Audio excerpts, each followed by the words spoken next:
Hello everyone. आज का हमारा टॉपिक है क्लास 10th की हिस्ट्री का नेशनलिज्म इन इंडिया का सब chapter second different stands with in the movement. इसका फर्स्ट सब टॉपिक जो है वो उसकी मैंने पहले ही वीडियो बना के रखी है। अगर आपने उसको नहीं देखा है तो पहले उस वीडियो को देखिए और फिर इस वीडियो को देखिए, तभी आप ज़्यादा अच्छे से समझ पाएंगे। तो चलिए शुरू करते हैं वीडियो। मैंने आपको पिछली वीडियो में बताया था नॉन कॉपरेशन खिलाफत मूवमेंट में के बारे में। जो पहले भी हमने ये पढ़ा है कि नॉन कॉपरेशन और खिलाफत मूवमेंट दैट बिगिन इन जनवरी 1921, ये 1921 में शुरू हुई थी और इसी में हमारे पास स्वराज की कॉल जो है वो दी गई थी। और ये स्वराज का मतलब जो है वो क्या था? स्व मतलब सेल्फ और राज का मतलब है रूल। सो बेसिकली ये स्वराज जो है ये बात करता था अबाउट द सेल्फ रूल के बारे में। तो ये जो सेल्फ रूल है ये हर एक इंसान का डिफरेंट मतलब था। तो इसीलिए all of them responding to the call of Swaraj, but the term and different meanings to different people. तो चलिए नेक्स्ट बात करते हैं the movement in the towns. Movement जो है वो किस तरह से टाउन्स में फैली। द मूवमेंट जो ये हमारी मूवमेंट थी इसमें सबसे ज़्यादा मिडिल क्लास के लोगों ने पार्टिसिपेट किया था और स्टूडेंट्स ने कॉलेजेस छोड़ दिए थे, हेड मास्टर्स और टीचर्स ने रिज़ाइन कर दिया था, लॉयर्स ने अपनी प्रैक्टिसेस छोड़ दी थी। ये ऑलमोस्ट सक्सेसफुल मूवमेंट थी, बट हमारे पास कुछ एक्सेप्शन जो थी वो बहुत ज़्यादा थी। जैसे कि we had the justice party जिसने पार्ट ही नहीं लिया था, मद्रास की justice party. Then non Brahmins ने जो है वो पार्टिसिपेट नहीं किया था of the boycott of elections, क्योंकि उनको लगता था कि जो काउंसिल है वो हमारा एक ज़रिया है जिससे हम लोग जो है वो ब्राह्मणिक सुप्रीमेसी को जो है वो काउंटर कर सकते हैं। तो इसीलिए उन्होंने ये सब जो है वो नहीं किया। तो नेक्स्ट अगर हम लोग देखें तो नेक्स्ट जो है वो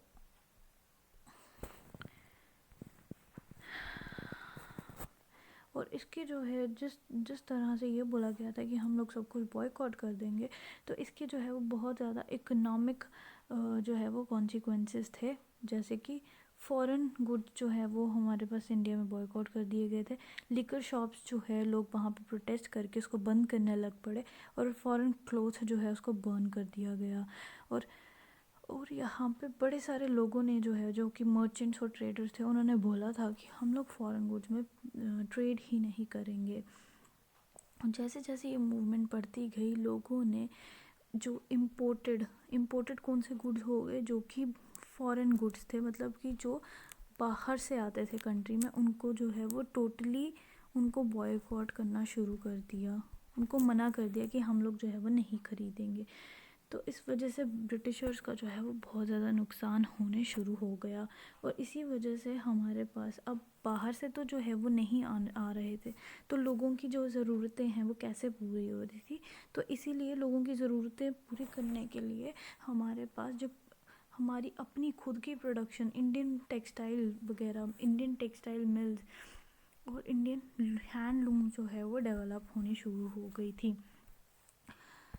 और ये जो मूवमेंट थी वो सिटीज़ में, पर ये बहुत ज़्यादा जो है वो धीरे धीरे करके ख़त्म होने लगी। क्यों? सबसे पहला रीज़न था कि जो खादी क्लोथ था वो बहुत ही ज़्यादा महंगा था। खादी क्लोथ कौन सा था? जो हमारी इंडिया प्रोड्यूस करती थी, और जो फॉरेन क्लोथ था वो क्या था? चीप था। तो जब लोगों ने इसको जो है वो लेना बंद कर दिया तो उनको अब जो है ये खादी लेना पड़ रहा था, जो कि क्या था? एक्सपेंसिव था। जो कि क्या था? एक्सपेंसिव था। तो इसीलिए प्रॉब्लम जो है वो लोगों को होनी शुरू हो गई। तो ये फर्स्ट पॉइंट हो गया। देन सेकेंडली हमारे पास जैसे लोगों ने बच्चों ने स्कूल जाना बंद कर दिया, ऑफिस जो ट्रेडर्स थे उन्होंने बाहर से क्लोथ लेना बंद कर दिया, जो टीचर्स थे उन्होंने स्कूल छोड़ दिए, इंस्टीट्यूशन छोड़ दिए और लॉयर्स ने अपनी प्रैक्टिस छोड़ दी। तो यहाँ पे लोगों के पास कुछ अल्टरनेटिव नहीं था कि वो जो है वो फॉरेन स्कूल्स को छोड़ के इंडियन स्कूल्स को ज्वाइन करते, क्योंकि इंडियन स्कूल्स थे ही नहीं, जितने भी थे वो ब्रिटिशर्स ने ही इस्टेब्लिश किए हुए थे। तो इसीलिए कोई अल्टरनेटिव नहीं था इंडियन इंस्टीट्यूशंस का। तो जिस वजह से लोग जो है वो धीरे धीरे वापस उन्हीं स्कूल्स में, उन्हीं इंस्टीट्यूशंस में जो है वापस जाने लगे।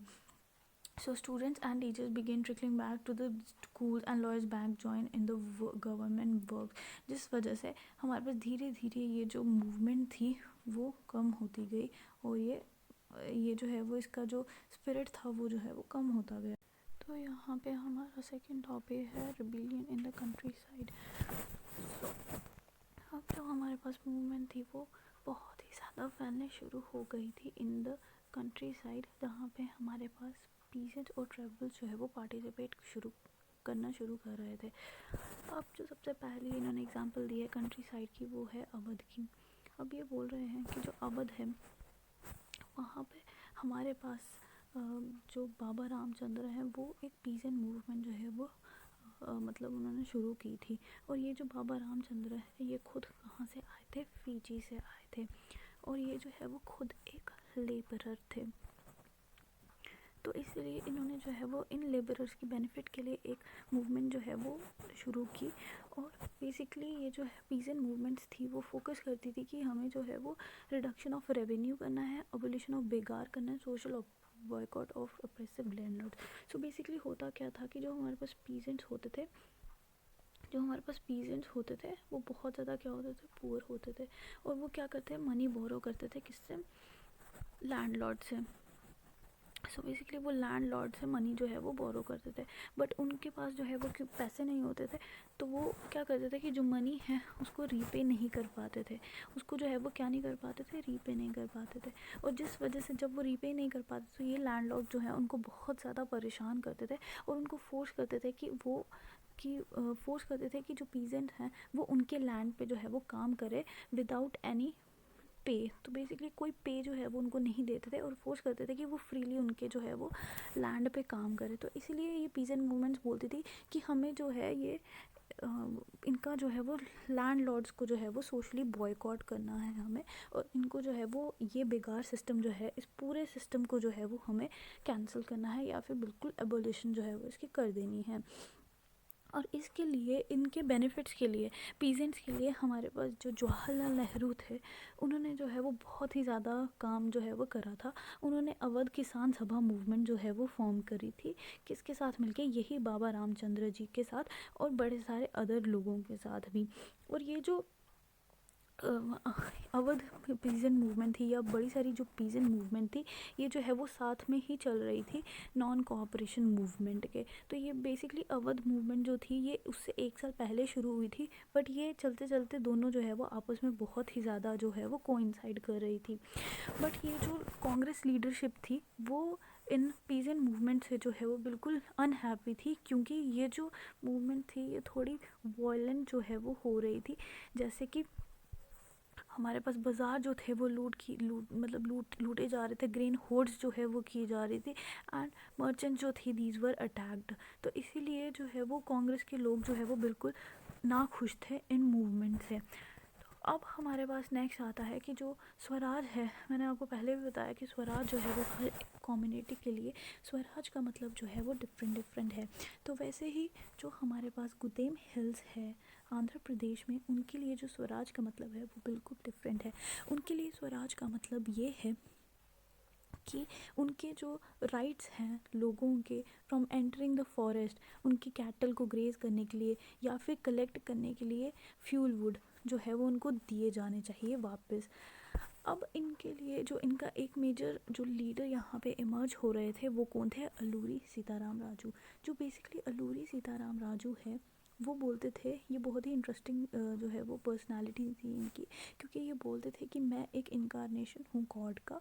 और ये जो है वो महात्मा गांधी जी के बहुत बड़े फॉलोवर थे, और ये बोलते थे कि हमें खादी जो है वो बेसिकली वियर करनी है, और ये बोलते थे कि हमें ड्रिंकिंग जो है वो बिल्कुल नहीं करनी है।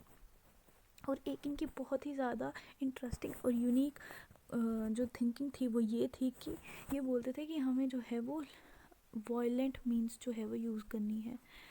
तो ये बोलते थे कि हमें वॉयलेंस जो है वो यूज़ करने, तभी हम लोग जो है वो इंडिया को जो है वो लिबरेट कर पाएंगे। तो ये जो है वो बिल्कुल ऑपोजिट है महात्मा गांधी जी के, क्योंकि महात्मा गांधी जो है वो आपको पता ही होगा कि वो नॉन वायलेंस में बिलीव करते थे। तो अब नेक्स्ट जो है वो इनको क्या किया गया, इनको जो है वो जब ये रिबेलियन हुआ, गुदेम रिबेल्स का था, उन्होंने पुलिस स्टेशंस वगैरह को जो है वो अटैक करना शुरू किया। तो अब तो उन्होंने जो है वो पुलिस स्टेशंस पे अटैक किया और ब्रिटिश ऑफिशियल्स को भी जो है वो मारने की कोशिश की। तो इनके जो लीडर थे अल्लूरी सीताराम राजू, उनको जो है वो कैप्चर कर लिया गया और उनको मार दिया गया। और क्योंकि उन्होंने जो है वो इतना बड़ा रेबिलियन इतने साहस से जो है वो लड़ा था, तो ये जो है वो टाइम के साथ साथ एक फोक हीरो जो है वो बन गए थे। नेक्स्ट हमारे पास टॉपिक आता है स्वराज इन द प्लांटेशन। अब हर एक कम्युनिटी का में स्वराज का मतलब जो है वो डिफरेंट था।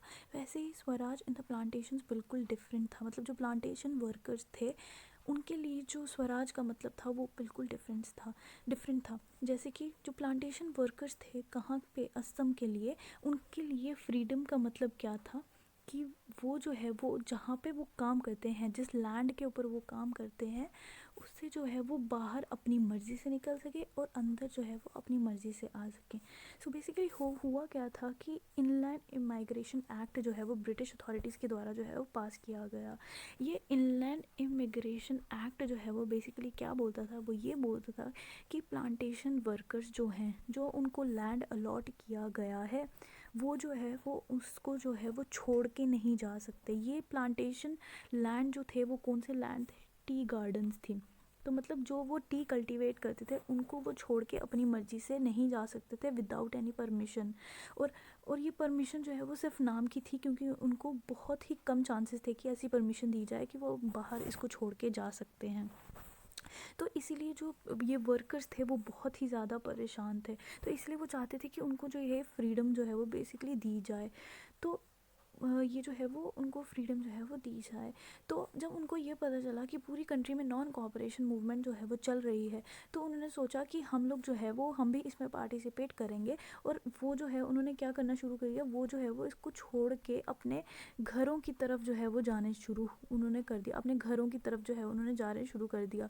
तो जब वो अपने घरों की तरफ जाने शुरू कर दिए तो ब्रिटिश अथॉरिटीज़ ने जो है वो किसको भेजा, पुलिस को भेजा। और पुलिस ने क्या किया, उनको जो है वो वहीं बीच में रास्ते में रोक दिया और वो घर पे कभी बेसिकली पहुँचे ही नहीं।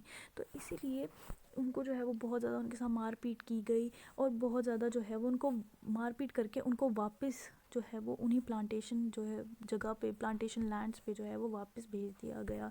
तो इसीलिए यहाँ पे जो है वो बहुत ज़्यादा डिफरेंट जो है वो मूवमेंट थी as compare to the tribal movement के।